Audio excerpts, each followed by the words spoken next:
take you back to 1995. It was right before freshman football. We had a coach, Coach Worker, and he said, we're going to take you into the weight room today because the freeway area was being used by the varsity. There's a bunch of machines in this Nautilus area. So anyways, we were going to do this circuit. So we'd go to every different machine and we'd lift the weight for 3 sets for 30 seconds. You do as many reps as possible. And this wasn't some just, Richard Simmons sweating to the oldies, just, type of crap. This was go as hard as you can. So it was like a wind sprint. You did not, you weren't coasting. You did what you could in that 30 seconds. You stopped. Okay. So anyways, I'd been lifting, this was the 9th grade. So I'd been lifting very, very, very heavy for a kid that age prior to that. And, I thought this is going to be sort of a joke, this circuit training. Well, anyways, I woke up the next day and I just remember my chest had never been that sore in my life. I could, like when I reached across to wash myself in the shower, I couldn't even do it without cramping. It was crazy. So anyways, I wasn't taught to this. I didn't go to Venice Beach Gold's gym and, Dave Draper take me under his wing and showed me this, but here's the bottom line. The Wright brothers, they were bicycle mechanics, not aeronautical engineers. So sometimes you have to look out of the domain of bodybuilding to get these, to be provided with these nuggets of wisdom here. So anyways, that's where I got this time under tension training from. And then again, it was sort of reintroduced to me when I was training with Brian Dobson doing bodybuilding back in 2006. A lot of times, with Coach Worker, it was a 30-second circuit. So a lot of time we do like 45 seconds, a minute long for certain exercises. Okay, we're going to finish off with lateral raises. Just do what you can for a minute here. When you hit failure, continue with partials, that kind of thing. And I made tremendous gains that way. So that then we were doing that 5 days a week at certain points. So had great results with the time under tension training. And since then, I've gone on to use it. If you look at the channel, you can see it with people like Branch Warren and Johnny Jackson, to just guys getting in great shape. So I want to introduce this to you and tell you all about it. And we're going to put together a little program here. You guys can try it. It's going to be a 4-week program. But anyway, so here's kind of the guidelines. So week 1, we're going to start off with a weight. You can do anywhere from 8 to 12 reps. Okay, if you're in doubt, I would go toward the higher end of that. And instead of, here's the problem with a lot of traditional sets. You're doing a set of 10, you think, okay, I'm going to do, I'm just worried about getting to rep 10. So you don't hammer out reps 1 through 9, so you don't get the maximum stimulus of those reps. So here, we're saying we're going to go at a controlled pace. So you don't need to, be trying to be as explosive as possible, but at the same time, you don't need to be, you also don't need to be going super slow. So just a good controlled pace. So in a perfect world, like 12 to 15 reps, say, for the 30 seconds. But we're going to start off with something you do anywhere from 8 to 12 reps, and here's why. So when you hit failure, so let's say you're going to the reps, the controlled pace, say at 10 reps, you hit failure. Once you hit failure, typically you'd stop. With what we're doing here, we're not going to stop. You're going to continue to set with partials or squeeze as hard as you can isometrically. So for example, if we're doing dumbbell bench press, doing full range of motion reps at a controlled pace, you hit failure, okay? Then you continue with partials. So you might be going, just here to here, here to here. You can no longer do that anymore.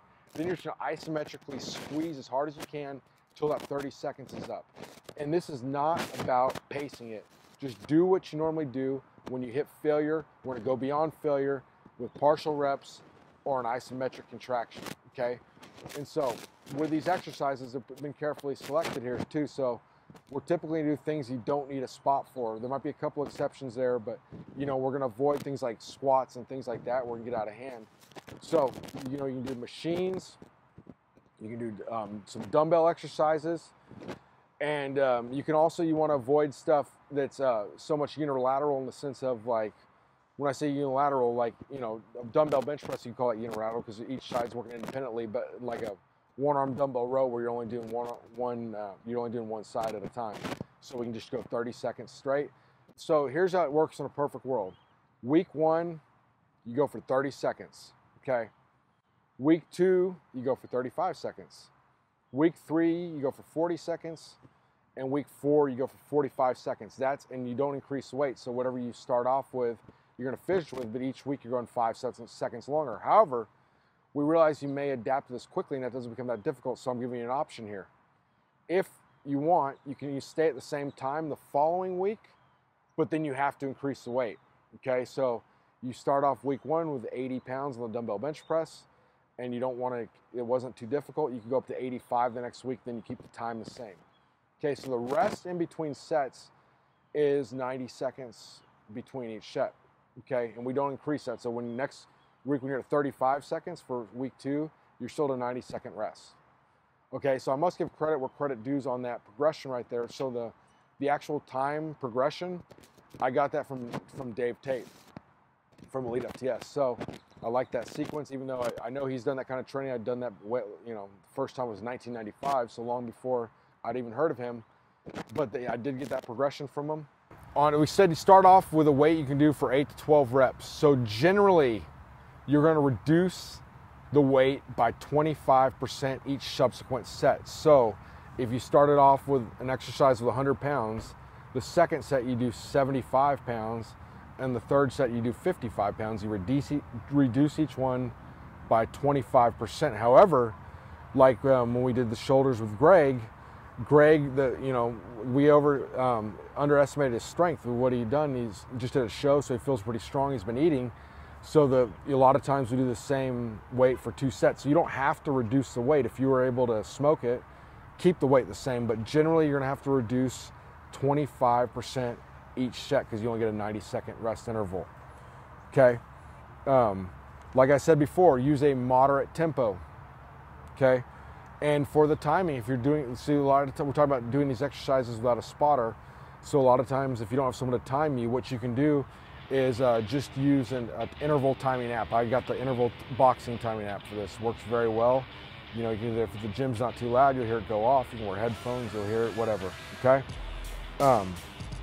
So the goal is to keep here. The main goal of what we're doing here is to keep the weight moving. Okay. Once you reach momentary muscular failure, you continue with partial reps. If you cannot do partial reps, you isometrically squeeze. To make this work, because we're not doing a ton in each workout, we're doing, for each body part, we're doing 3 sets, 3 exercises. So you need to get the most out of it. You need to go beyond failure, and that's how you accomplish this. Okay, like I said before, you start with weights you can do 8 to 12 reps with. Okay. So this technique is very, very, very high intensity. That's what we're gonna do for 4 weeks in a row, and after that, I would suggest you do some sort of reload week, lighter week to help yourself recover and that kind of thing. So, like I said, the weekly progression is you add 5 seconds a week. So we're going week 1, 30 seconds, week 2, 35 seconds, week 3, 40 seconds, week 4, 45 seconds. That's a straightforward way, time tested, works very well. However, if you want, you can stay at the same time, then you have to increase weight each week. 90-second rest interval between each set. And that's the time under tension in a nutshell. And we're gonna also show you how to apply it into the holistic program for the 4 weeks.